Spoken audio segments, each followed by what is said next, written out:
Cuma Nabi bagi pesanan. Nabi kata, wa may yasta'fif yu'ifahullah.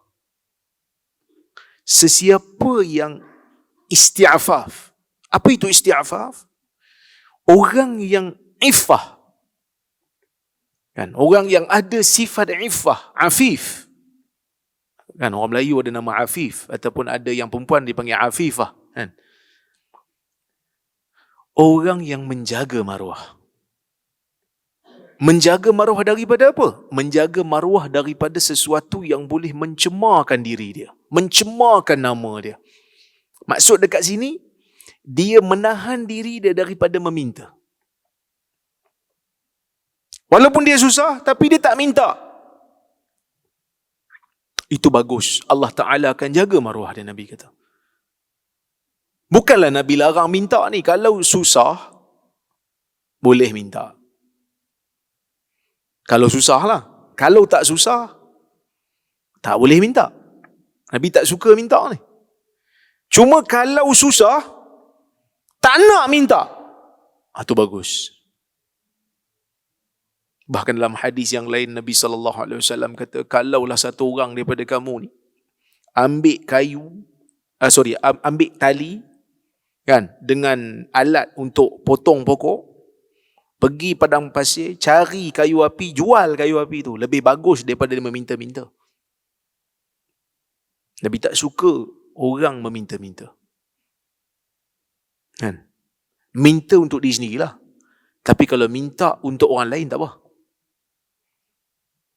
Kita contohlah ada kawan kita susah, rumah terbakar, kita nak buat kutipan derma kilat. Boleh tak? Kita yang minta untuk dia, dia tak minta. Itu tak apalah. Susah pula lepas ni kalau tak boleh minta. Kau ni jiran rumah, sebelah rumah, susah. Jangan meminta-minta, saya tak mau. Yang tu tak boleh lah. Itu salah faham. Okey?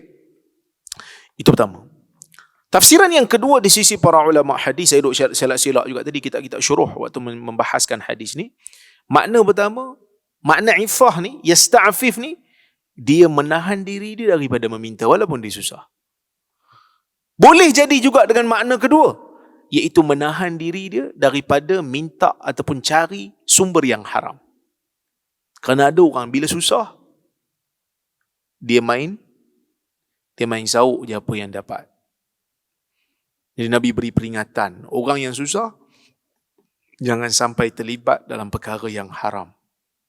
Okey.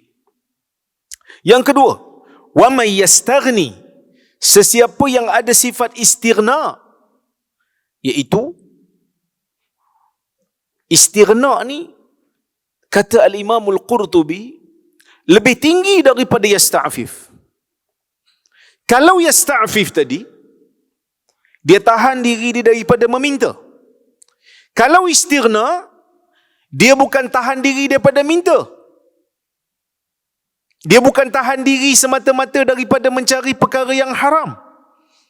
Dia paksa diri dia untuk tunjuk ke orang yang dia tak perlukan apa-apa pun. Maksudnya dia tunjuk yang dia tu macam kaya sedangkan dia susah. Itu tinggi lagi lah darjat dia. Yughnihillah. Allah Ta'ala akan bagi perasaan kaya tu pada dia. Wa may yatasabbar, sesiapa yang memaksa diri dia untuk sabar, yusabbirhullah, maka Allah akan jadikan dia sabar. Sabar ni merangkumi dua-dua tadi. Isti'afaf pun kena sabar, istighna pun kena sabar. Rasa cukup dengan apa yang ada tu, tahan diri daripada meminta tu pun kena sabar.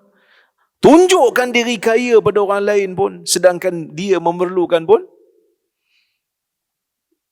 memerlukan kepada kesabaran. Jadi sebab itu Nabi kata, tidak ada seorang Muslim pun yang diberikan dengan satu pemberian oleh Allah yang lebih baik dan lebih luas daripada kesabaran. Kerana sabar ni merangkumi banyak, masuk dalam banyak benda. Apa saja orang Islam dituntut untuk melaksanakan kesabaran. Okey.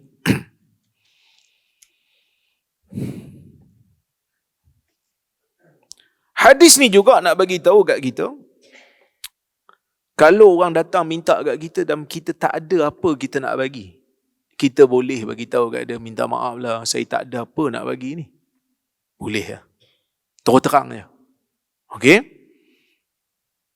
Dan boleh jugalah untuk meminta jika ada uzur, jika ada keperluan yang mendesak, boleh minta. Walaupun lebih baiknya sabar daripada meminta-minta.